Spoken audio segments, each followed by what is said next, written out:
Friends, Ambani బాబా అయితే మన దగ్గర నుంచి మళ్ళొకసారి రీఛార్జ్ రూపంలో దోచుకోవడానికి అయితే సిద్ధమైపోయాడనమాట. అందరి కోసం అయితే మరొక సాడ్ న్యూస్ అయితే తీసుకొచ్చేసానమాట. సాడ్ న్యూస్ అంటున్నా నేను చూస్తున్నారా?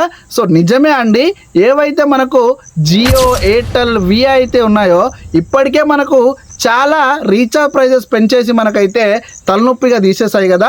ఇప్పుడు మరొకసారి మనకు గుడ్ న్యూస్ ఇస్తూ వాళ్ళైతే మరొక 50 రూపాయలు బేసిక్ ప్లాన్ల పైన పెంచుతూ బేసిక్ ప్లాన్ అనేది తీసేసారు. సో ఏంటి ఆ బేసిక్ ప్లాన్లు అంటే కనుక, ఏవైతే మనకు జియో, ఎయిర్టెల్లో ఏవైతే 249 రూపీస్ ప్లాన్లు అయితే ఉన్నాయో, 1 మంత్ వ్యాలిడిటీ ప్లాన్స్ అయితే ఉన్నాయో వాటిపైన మనకు ఇంకొక 50 రూపీస్ యాడ్ చేస్తూ మనకు 299కి అయితే 1.5 GB డేటా, 28 డేస్ వ్యాలిడిటీ ప్లాన్స్ని అయితే తీసుకొచ్చేసారనమాట.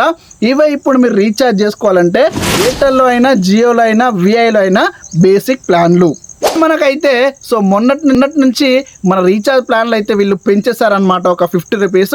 ఇలా మళ్ళీ ఒకసారి అయితే వీళ్ళు దోచుకోవడానికి సిద్ధమైపోయారు.